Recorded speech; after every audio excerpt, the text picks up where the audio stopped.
Bonjour à tous et bienvenue dans les mardis de l'immigration. Alors ça y est, le printemps est arrivé. On a enfin des températures fabuleuses. Hier, tout le monde était sur des terrasses. La plupart des terrasses commencent à sortir. Les gens ont commencé à faire des pique-niques dans les parcs.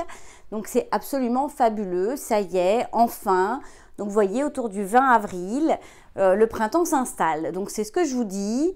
C'est un phénomène à prendre en compte. Alors là, bien sûr, la ville est bouleversée. Il y a une excitation incroyable. Les gens sont en t-shirt, en short. C'est vraiment... vous imaginez, on passe de 9 à 20 et même plus si on est au soleil et sans vent. Donc c'est absolument extraordinaire et fabuleux. Donc voilà, c'est la grande annonce. Ça y est, il est là. Le printemps est avec nous. Je souhaiterais aujourd'hui échanger avec vous sur différents points, notamment sur le fait que vous êtes plusieurs à m'avoir envoyé vos CV et malheureusement je suis désolée de vous dire qu'ils ne sont pas aux normes québécoises. Donc je ne vais pas pouvoir m'en servir, il va falloir les retravailler. Donc vous avez deux solutions, soit faire appel à mes services et auquel cas je vous facturerai, soit aller sur les sites internet comme je vous l'ai déjà dit, google.ca, et vous recherchez les CV aux normes québécoises. Sur Emploi Québec, vous avez toutes les informations qui sont nécessaires et que vous pouvez télécharger et trouver gratuitement. Il y a certainement même des CV gratuits. Et donc voilà, donc il y a beaucoup d'erreurs, ils ne sont pas parfaits et malheureusement je peux pas m'en servir. Voilà. Également, ce que j'aimerais aussi voir avec vous, c'est échanger enfin vous poser des questions. En fait, voilà, qu'est-ce qui fait que vous allez décider de quitter votre pays pour venir vous installer au Canada? Donc pourquoi cette prise de décision? Qu'est-ce que vous venez chercher? Qu'est-ce que vous apportez également? Également, j'aimerais que vous puissiez me dire si vous avez une notion du temps que ça va vous prendre. Combien de temps ça va prendre? Comment vous allez vous organiser? Quel visa vous correspond?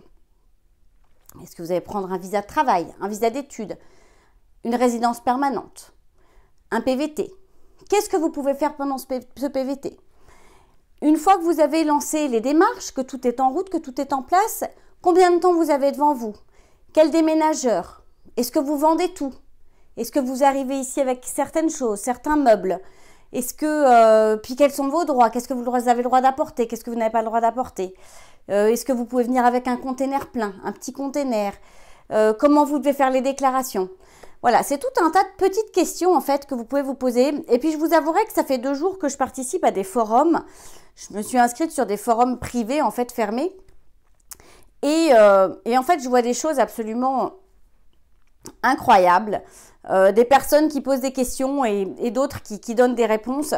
Et malheureusement, on voit énormément de sottises. Des choses, mais vraiment, alors c'est sûr que c'est des gens qui partagent leur expérience, mais ça peut être des expériences qui sont arrivées il y a 10 ans, il y a 5 ans, il y a 20 ans, il y a 3 ans, il y a 6 mois. Et puis je veux dire, malheureusement, dans l'immigration vers le Canada ou vers un autre pays, ça reste beaucoup du cas par cas. C'est en fonction de qui vous êtes, de ce que vous allez apporter, de l'âge que vous avez, du visa qui vous correspond.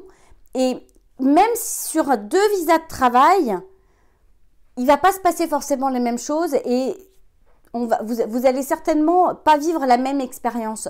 Donc on ne peut pas faire des généralités sur ce genre de choses. Donc faites très attention. Et aujourd'hui aussi, excusez-moi, ce qui est très important, c'est que je dois vous dire de vous méfier de It's Canada Time, qui se permet d'appeler les gens qui se sont déjà lancés en affaires par rapport à, qui ont déjà mis en place certaines choses. Je ne sais pas comment est-ce qu'ils trouvent vos numéros de téléphone. Je ne sais pas comment est-ce qu'ils rentrent en contact avec vous. Mais méfiez-vous, cette société n'existe pas. Cette société va vous voler. En fait, ils vous réclament à peu près 2000 $ pour remplir votre dossier avant même qu'il l'ait passé à un conseiller, un consultant en immigration ou un avocat en immigration. Il faut quand même savoir qu'en fonction du niveau des permis et visas que vous allez demander, d'accord, Si vous faites un dossier global avec un consultant en immigration ou un avocat en immigration, ça peut, on va dire, monter, je parle pour un dossier global, hein, du PVT global à l'investisseur, etc. Ça peut aller, on va dire, de 1500, 2000 $ à 5000, voire beaucoup plus si là, c'est vraiment un visa investisseur, etc. Ça peut être 10, 15, 20 000 $. Enfin voilà, les chiffres peuvent monter. Mais je veux dire, on va dire que sur un visa, entre guillemets, régulier d'une famille qui arrive et qui va se faire soit un visa de travail, soit une résidence permanente, etc., ça se situe autour de 2000, 2500 à 5000 $. Donc, je veux dire, ne vous laissez pas vendre n'importe quoi. Et non, il n'y a pas des spécialistes qui sont là pour remplir votre dossier et ensuite qui vont vous facturer 2000 $ et puis ensuite qui vont le remettre à un consultant en immigration ou un avocat en immigration. Et puis, on va à nouveau vous redemander 2500, 3000, 4000, 5000 $. Donc, faites attention. J'ai déjà des personnes qui m'ont contacté, qui ont été arnaquées, qui ont payé 800 $. On leur réclamait à peu près 1000 ou 1500 de plus. Donc, it's Canada time. N'écoutez pas ces gens-là. Il faut absolument, si jamais ils essayent de rentrer avec vous, de leur faire comprendre que vous allez porter plainte contre eux, même si vous ne le faites pas, vous n'êtes pas obligé. Mais en tous les cas, bloquez-les, ils sont dangereux. Voilà, c'est des gens qui ne vous aideront pas.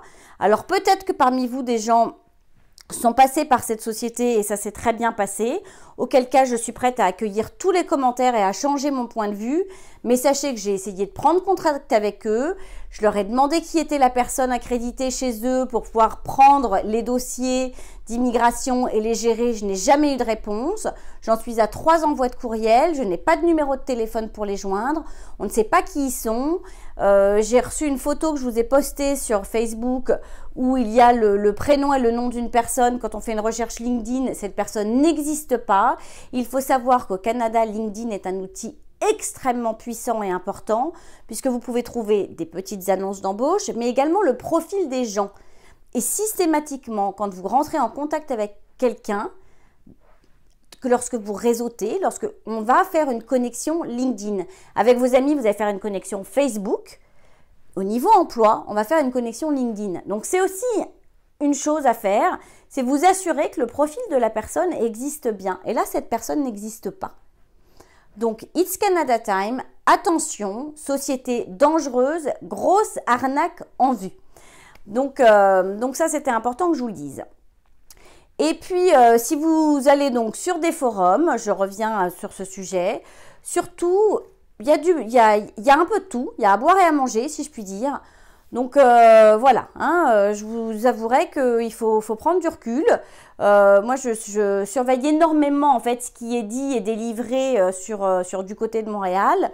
Lorsque c'est truffé de mensonges, j'essaye de rectifier, de corriger. Donc voilà, donc ça c'est vraiment important. Et puis surtout, dites-vous que chaque expérience est unique. Ce qui arrive à l'un ne va pas forcément arriver à l'autre. La façon dont ça va se passer pour l'un ne va pas forcément se passer comme ça pour l'autre. Et c'est pas parce que vous avez obtenu un visa, un CAQ, un CSQ, parce qu'on vous a donné un accord, que le jour où vous allez passer la douane, vous allez pouvoir passer. D'accord?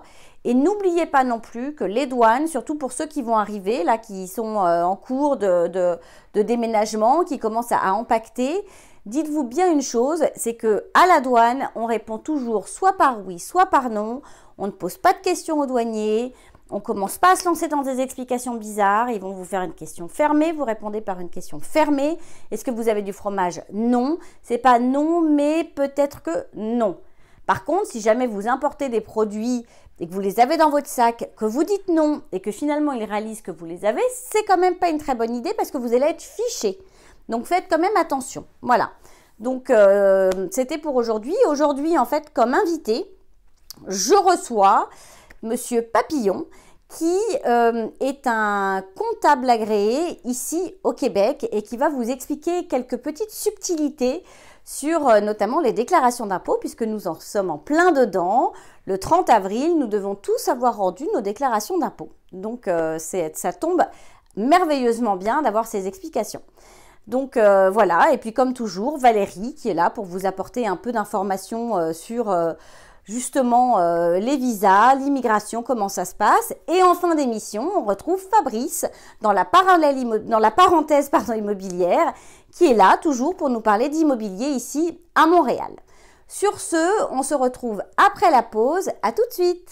Conseil de pro vous est présenté par Valérie Flatt, consultante réglementée en immigration canadienne. Bonjour Valérie. Bonjour Géraldine. Alors, cette semaine,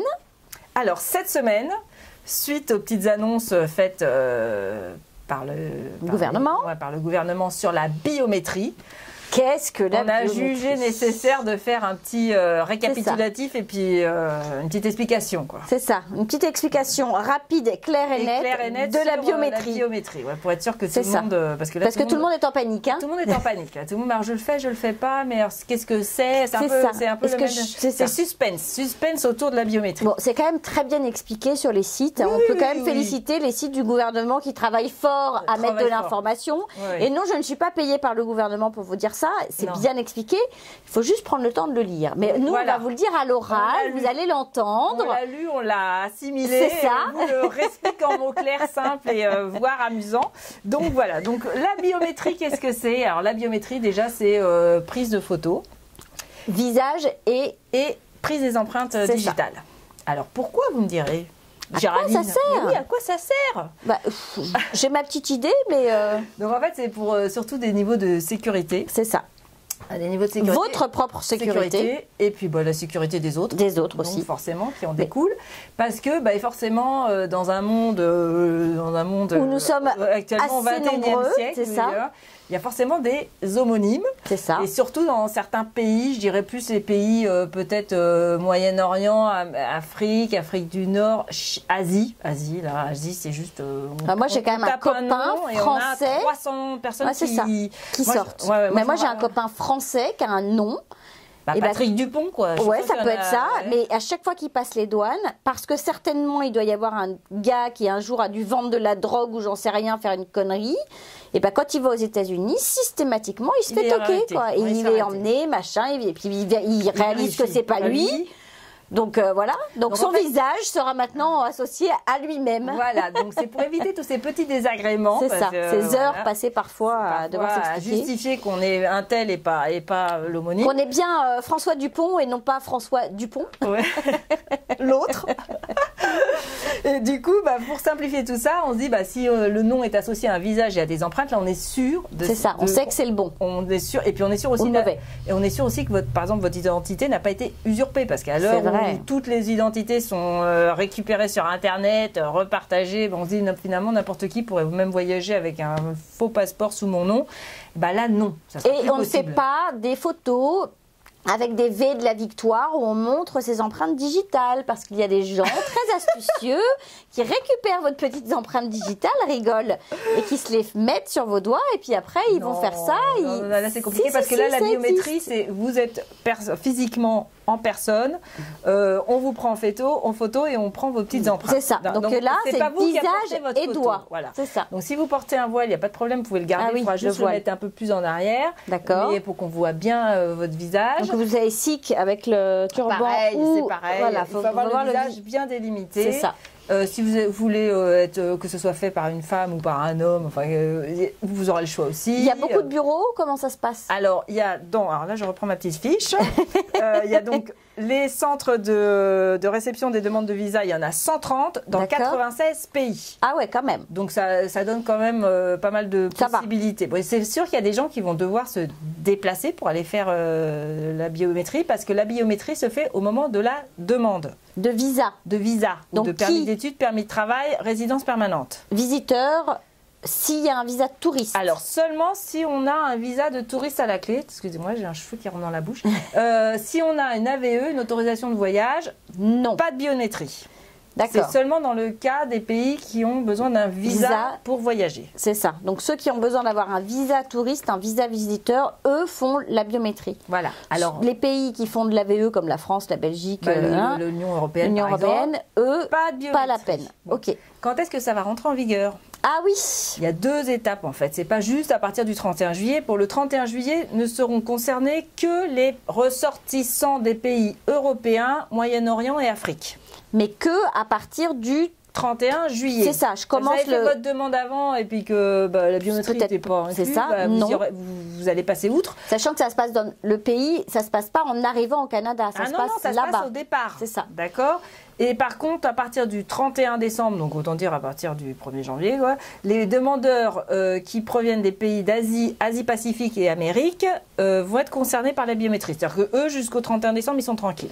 Et en fait, ça se passe, j'ai une acceptation de mon visa. Non, j'ai pas une acceptation, c'est avant l'acceptation. C'est ça, c'est-à-dire qu'en gros, on t'invite quand même. Tu reçois une invitation à y aller.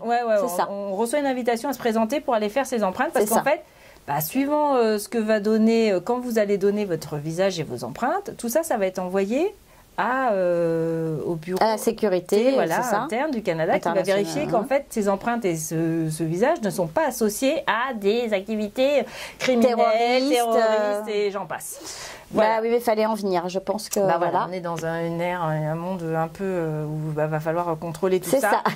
Donc forcément, vos empreintes. Bon, par contre, tout ça c'est valable 10 ans. C'est-à-dire qu'une fois que vous l'avez fait, vous êtes tranquille pour 10 ans. Et alors qui? Mais alors, quel âge? Ah, quel âge? Alors, si vous avez en dessous de 14 ans, non. D'accord. Donc les enfants, non. Non. Plus de 79, non plus. Oui, mais alors quand tu as 15 ans et que tu l'as pas fait, il y a un moment donné où il y a un rattrapage quand même? Est-ce qu'ils vont aller... Ah non, une fois que vous avez votre visa, vous êtes tranquille finalement. C'est jusqu'à la prochaine demande. C'est-à-dire que je suis... Oui, mais imagine, j'arrive en résident permanent au Canada et j'ai 14 ans. Ah ben non, mais là c'est fini. Donc lui, ils ne prendront jamais son empreinte, sa biométrie? Non. Peut-être au niveau de la citoyenneté, je ne me rappelle plus s'il y a... peut-être. Mais en tout cas, non. Une fois que vous êtes résident permanent ici, non, là, c'est fini. Par contre, vous êtes venu permis d'études et puis tout d'un coup, vous demandez un permis... vous ne l'aviez pas fait parce que vous êtes déjà ici, puis tout d'un coup, vous demandez un permis de travail ou autre chose. Là, si vous vous trouvez à l'extérieur du Canada au moment de faire... vous avez fait vos études, on ne vous l'a pas demandé, vous retournez chez vous. Vous refaites une demande de travail. Là, on va vous la demander. D'accord. Là, c'est sûr, on va vous la demander. Par contre, si vous êtes au Canada, non. Pour l'instant, non. Tous les demandeurs au Canada, pour le moment, il n'y a pas de centre de biométrie au Canada. Pour le moment, nous sommes en zone franche. Voilà, en ce moment, c'est la zone où... Et encore, ils ont fait quand même des installations absolument incroyables dans les aéroports. Donc alors, aux aéroports, ça sera beaucoup plus rapide parce que là, du coup, vous allez voir, ça va être un peu comme aux États-Unis. Pas les enfants mineurs. Pas moins de 14 ans, ils n'auront pas besoin. Ouais, c'est ça. Donc ça va être plus rapide. Mais par contre, oui, vous allez voir qu'au niveau de l'inspection, ça va être beaucoup plus rapide parce que tous les aéroports, il y en a déjà 8 qui sont prêts à recevoir... c'est en Asie, non? Les 8 qui sont prêts? Non, les aéroports, je parle au Canada. Ah d'accord. En arrivant au Canada. Combien ça va coûter? Oui, parce que ça va vous coûter de l'argent. Ah oui, forcément. Il n'y a rien de gratuit dans ce monde. Donc là, alors là, ça va vous coûter, si vous faites une demande individuelle, 85 $. Par personne, donc? Par personne, individuelle. Par contre, roulement de tambour, si vous faites une demande groupale, enfin surtout familiale, donc la famille, on s'entend, c'est la famille directe. C'est ça, parents-enfants. Pas la tante à Jules. Non, ça ne marchera pas. Donc si vous faites une demande minimum, je dirais 3 personnes pour que ça devienne intéressant, ça coûtera 170 $. Imagine, nous on est 6. Là, ça vaut le coup. Yes. 170 qu'on l'aura plus, mais... Les 170 $ pour une famille de 6, finalement, ça va. C'est clair. Au lieu de 85 faites des enfants. Non, mais surtout, faites la demande familiale et pas c'est ça, pas individuelle. Qu'est-ce qu'on a oublié de dire? Je crois qu'on a tout couvert. On a tout? Bon. Je crois qu'on a tout couvert. Donc, a priori, c'est ça, quoi. La biométrie, c'est à partir du 31 juillet pour les Européens, les 31 décembre pour Amérique et Asie. Donc, faites votre demande maintenant, à la limite. Je dirais avant le 31 juillet, comme ça, vous passerez outre. Ouais, bon. Si vous avez qu'en ce moment, il n'y a pas trop de... En ce moment, là, on est en plein... On a fermé pas mal de visas, non? Avec les changements... avril, tout ça, là, là c'est l'époque. Là, c'est l'époque où tout le monde se réveille pour venir faire ses études en fin août. C'est vrai. Donc là, en ce moment, je dirais qu'en ce moment, on est en zone creuse, mais dès que ça va vite repartir. Là, on va repartir sur les périodes fortes.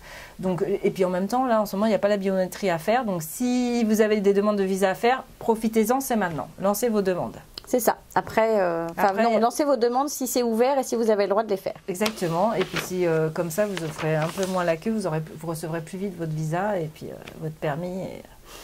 Et puis voilà. Mais enfin, pour la biométrie, rien de compliqué. Rien de compliqué, non. Mais voilà, il fallait le savoir. Il faudra prévoir un déplacement supplémentaire, des coûts supplémentaires et un peu d'attente supplémentaire, forcément. Donc, il faut payer pour sa sécurité. Voilà, on paiera pour notre sécurité, la sécurité de tous. Et la sécurité de tous. Voilà. Merci Valérie. De rien, bonne fin de semaine à tous. Bonne fin de semaine et puis nous on se retrouve après la pause. La parole est à vous, vous est présentée par Du Côté de Montréal, partenaire de votre immigration. Bonjour Pierre. Bonjour Géraldine. Merci donc de nous recevoir chez Papillon et Associés. Plaisir. Donc Pierre est comptable professionnel agréé et nous allons échanger ensemble sur la fiscalité canadienne, québécoise aussi, puisqu'il y a des différences, et notamment sur les déclarations à fournir pour un nouvel arrivant qui s'installe. On va partir du principe qu'il arrive en été, puisqu'on va dire que la majorité en général arrive l'été. Donc un Européen, un Français qui débarque, qui pose ses valises au Québec. Pour venir vivre au Québec. Pour venir vivre ici et s'y installer. Comment ça se passe au niveau des impôts et des déclarations des impôts? Tout à fait. Ben oui, ça va être passionnant. Voilà. Donc est-ce que vous pouvez nous éclairer un peu là-dessus et nous dire comment on fait? Alors évidemment, quand on arrive dans un nouveau pays, des nouvelles règles fiscales, alors il faut les respecter et il faut en prendre compte rapidement pour éviter, pour être à date dans les délais. D'accord. Évidemment, quand on arrive durant l'été, en plein mois de juillet, on va prendre l'exemple le 31 juillet. D'accord. Alors on arrive de la France, on était résident fiscal nécessairement de la France. Et puis, en arrivant ici, on dépose nos valises, on vient pour un boulot ou une entreprise, on devient un résident fiscal, à ce moment-là, canadien. D'accord. OK? Alors, nécessairement, on a une année de transition, 6 mois comme résident fiscal français et 6 mois résident fiscal canadien. Et possiblement aussi qu'il y a peut-être d'autres actifs qui sont restés en France, tel un immobilier, tel des placements financiers qui peuvent rapporter des intérêts, du gain capital. À ce moment-là, ça a un impact fiscal. Alors voilà, ce qu'il faut faire, c'est qu'il y a toujours évidemment une déclaration fiscale de résident français du 1er janvier au 31 juillet. D'accord, donc avant d'arriver en fait?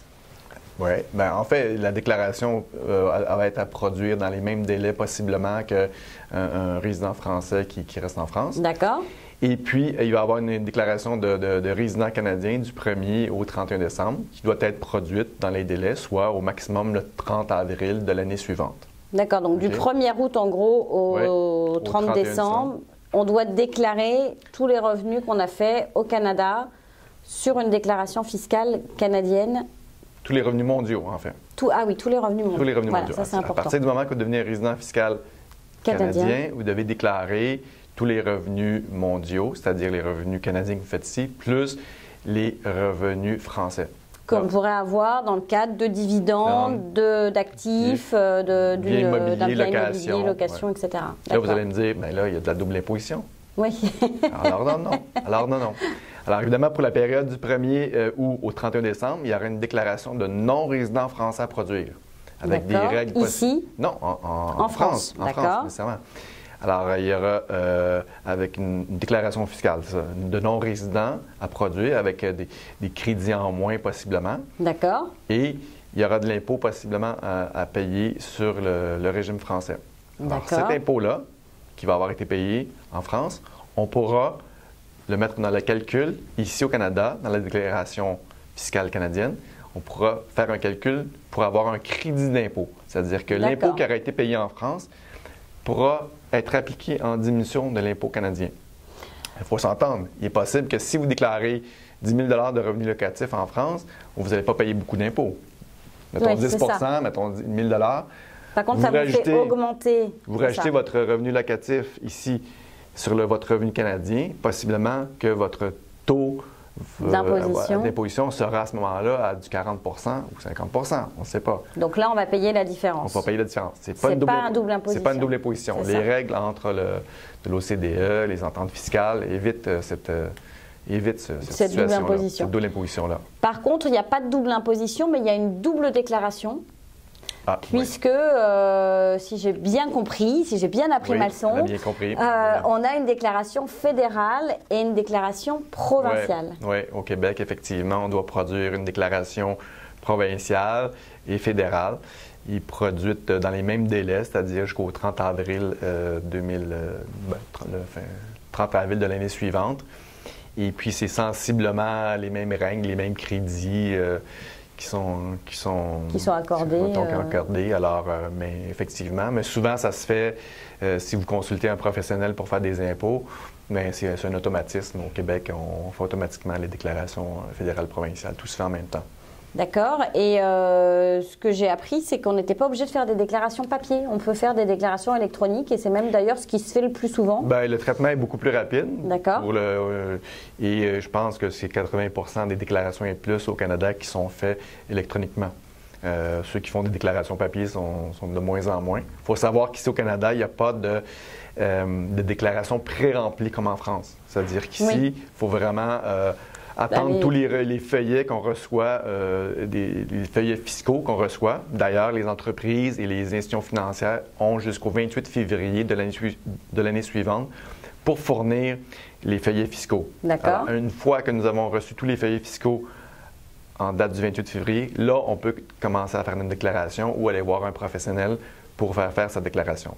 D'accord. Mais il n'y a pas de déclaration pré-remplie envoyée par les autorités fiscales et on ne fait pas juste signer. Il faut vraiment compléter les différents formulaires, les différentes annexes.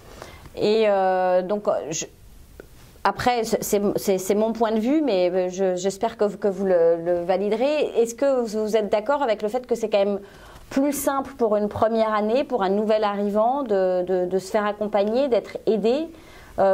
Sous quelle façon, en fait, est-ce que ça peut se faire? Est-ce qu'on peut demander à se faire tout gérer? Est-ce que ça peut être une simple rencontre? Comment ça se passe, en fait, dans le cadre de... Bien, souvent, une rencontre ou une rencontre téléphonique, souvent, ça peut donner une idée de la complexité de faire des déclarations fiscales. D'accord. Alors, ça peut peut-être déjà mettre une bonne piste là, aux nouveaux arrivants de se dire, bon, on va s'organiser pour pas être en retard et ne pas payer des pénalités. Parce que si on fait des déclarations en retard et on doit de l'impôt, évidemment, il va y avoir des pénalités et intérêts.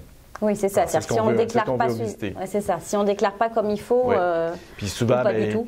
Et puis possiblement que vous avez accès à certaines déductions au crédit auxquelles vous ne connaissez pas parce que vous venez d'arriver ici. Et même quand on habite ici, mais les règles changent d'année en année. Alors, c'est bon d'être connaissant. Surtout qu'on peut mettre, si j'ai bien compris, certaines dépenses liées à la maladie ou aux lunettes ou aux dentaires, etc. dans la déclaration qui par moment peuvent rapporter un certain crédit. Effectivement, les frais médicaux sont effectivement un crédit possible. Il faut en avoir quand même. Si on n'a pas beaucoup de revenus, c'est plus facile, mais si on a un peu de revenus, beaucoup de dépenses de frais médicaux, effectivement, ça peut être intéressant. Mais c'est ça, c'est certaines petites règles en fait qu'un nouvel arrivant ne pourrait ne pas connaître et où le fait d'être accompagné par un professionnel peut leur permettre aussi de ne pas faire à la fois d'erreurs et de se prendre une amende, mais à la fois de ne pas oublier de déclarer certaines choses qui pourraient leur permettre d'avoir du crédit d'impôt. En fait. Oui, tout à fait. D'accord. Alors, non, c'est ça. Il n'y a rien de mieux. L'investissement est faible, je vous le dis, c'est gagnant habituellement. C'est gagnant d'avoir surtout dans la première année lorsqu'on arrive. De ne pas rester trop seul.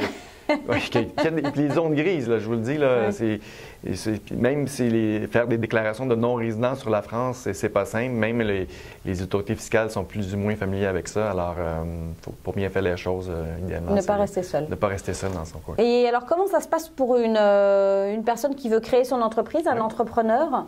Est-ce qu'il y a à partir d'un certain montant où il faut faire des déclarations? Est-ce qu'il peut... comment ça se passe en fait? Est-ce qu'il doit créer forcément une entreprise, quelque chose de... La règle à suivre, c'est à partir du moment que vous faites du revenu d'entreprise, vous faites un consultant à votre nom, seul, hein, comme vous, et puis à partir de ce moment-là, vous devez déclarer ses revenus. D'accord. Moins les dépenses que vous avez encourues. La règle, elle est simple, c'est toute dépense dans le but de gagner du revenu, vous pouvez les déduire du revenu. D'accord. À partir du moment où vous faites $1 de revenu, en théorie, vous êtes supposé de déclarer ces revenus dans votre déclaration fiscale personnelle. Personnelle, d'accord. Après ça, si vous avez vraiment une entreprise qui a beaucoup d'envergure, qui fait beaucoup de revenus, beaucoup de clients, là, il y a peut-être lieu de regarder pour avoir créer une société incorporée dans laquelle on pourrait, comme une SA, une SARL, une SAS, D'accord. Il y aurait peut-être lieu de regarder pour avoir une structure ainsi. Mais habituellement, lorsqu'on démarre une petite entreprise, on peut rester comme un travailleur autonome. D'accord. Auto-entrepreneur, un peu le même principe, et déclarer ses revenus sur la déclaration d'impôt personnel.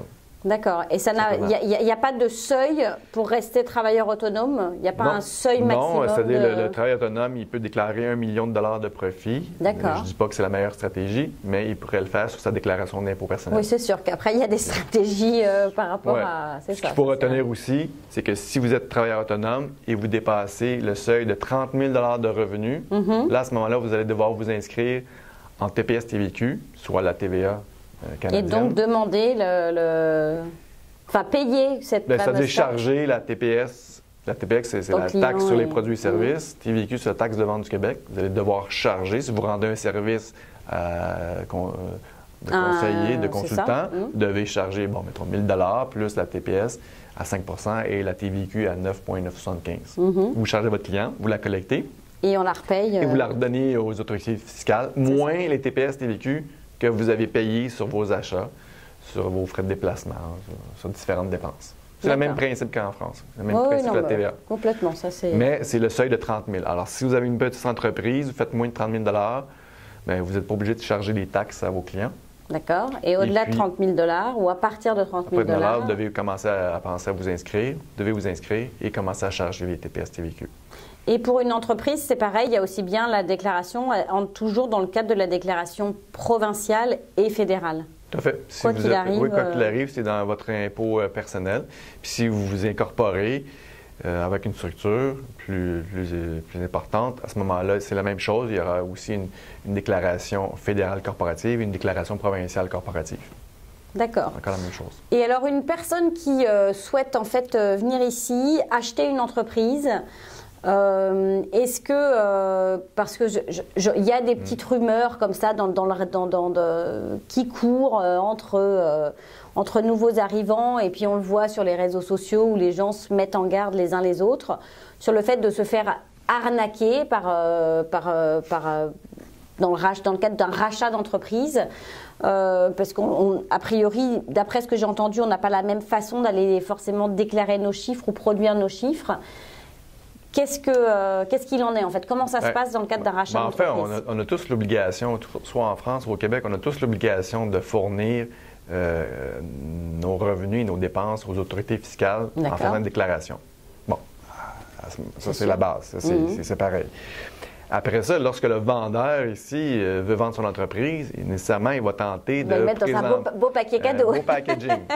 Exactement. Alors, c'est là qu'il faut faire attention et il faut poser les bonnes questions. Il ne faut pas nécessairement croire la première entreprise ou la première personne qui va tenter de vendre une entreprise. Il faut faire attention, il faut être vigilant. C'est pour ça qu'il est important de faire affaire avec des professionnels qui connaissent ça.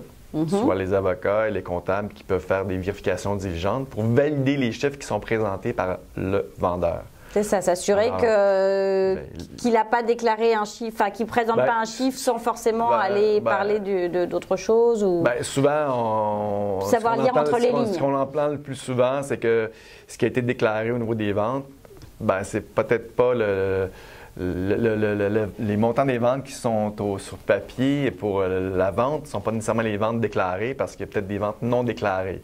Alors, nécessairement, le vendeur va toujours vouloir vous vendre l'entreprise en disant que on fait beaucoup d'argent, mais tout l'argent n'est pas déclaré.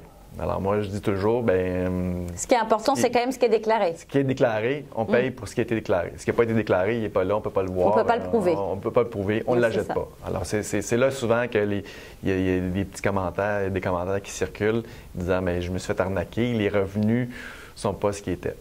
C'est ça. Il faut être très, très prudent.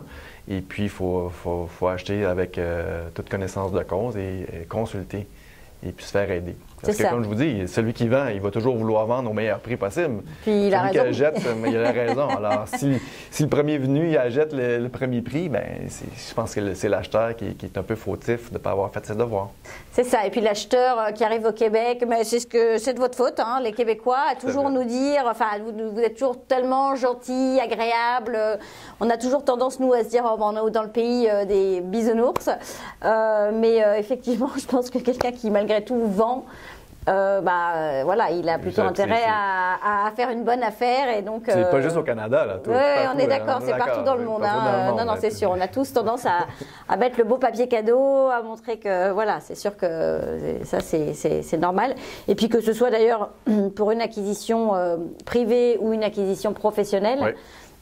Il y a quand même ici vraiment l'appui de beaucoup d'experts et de professionnels pour nous aider. Oui.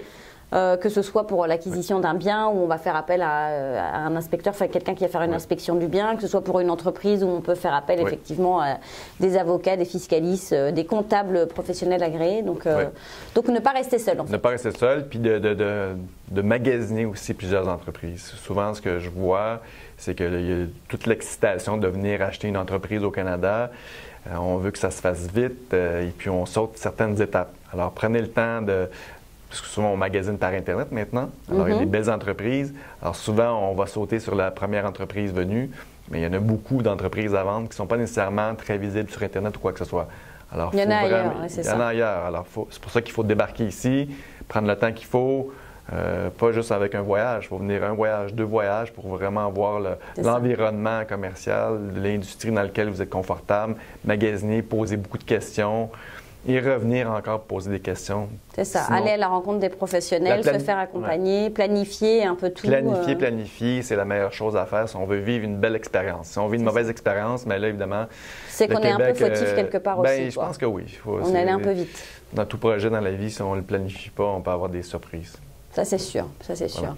Donc, je ne peux que vous recommander de passer par Papillon et Associés, voilà, qui a été sélectionné par du côté de Montréal.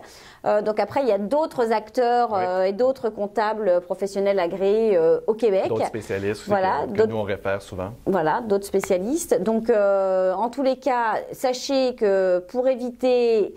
des petites bourdes, pour connaître l'ensemble, je pense, des astuces et puis savoir quelle est la meilleure façon de déclarer vos propres impôts. Je ne peux que vous recommander de passer par Papillon et Associés. Maintenant, vous n'êtes pas obligé, ce sera votre choix, mais en tous les cas, voilà, j'espère qu'à travers cette émission, vous aurez aujourd'hui trouvé l'information nécessaire pour un peu comprendre comment ça se passe et surtout comprendre que vaut mieux ne pas être seul. En tous les cas, on apprend de ses erreurs, moi je vous le dis. Merci beaucoup Pierre pour cette rencontre. Ça m'a fait plaisir. Merci d'avoir accepté de participer. Peut-être une prochaine fois. Et certainement une prochaine fois. Et nous, on se retrouve après la pause. La parenthèse immobilière vous est présentée par Fabrice Wolzenlogel. Bonjour Fabrice. Bonjour Géraldine. Bienvenue. Merci beaucoup. Alors, quel est le thème abordé aujourd'hui? Aujourd'hui, on va parler de l'organisation du marché de l'immobilier au Québec, c'est-à-dire ce qui se différencie par rapport à ce qu'on vit en Europe et en France en particulier, pour bien comprendre les choses qui sont les mêmes et les choses qui sont différentes. Oui, c'est vrai qu'il y a quand même pas mal de différences. Tout à fait. Mais auparavant, ce que tu me permets, Géraldine, je voudrais faire un préambule. Parce que le préambule sur l'importance de votre logement, l'importance d'être bien logé quand vous arrivez ici. N'oubliez pas, vous expatriés, venir vivre ici, c'est un défi.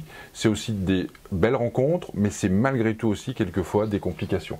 Donc le fait d'être bien logé, le fait de bien choisir son logement, d'avoir de l'espace, d'être dans le bon quartier, c'est quelque chose qui est très important. C'est un vrai facteur d'intégration, c'est un vrai facilitateur d'intégration et ça va être votre première année ici. Les hivers peuvent être longs, cette année on en sait quelque chose, donc tout à fait honnêtement, si vous avez un cocon dans lequel vous êtes bien, dans lequel vos enfants sont bien, si vous habitez dans un quartier dans lequel vous pouvez réseauter avec vos voisins et vos enfants se font des amis assez rapidement, ça va vous faciliter grandement votre intégration au Québec. Donc ne lésinez pas sur à la fois le temps que vous allez y passer et quelque part le budget que vous allez y consacrer. Ça, c'est sûr. Ça doit être non pas une dépense, mais c'est un investissement.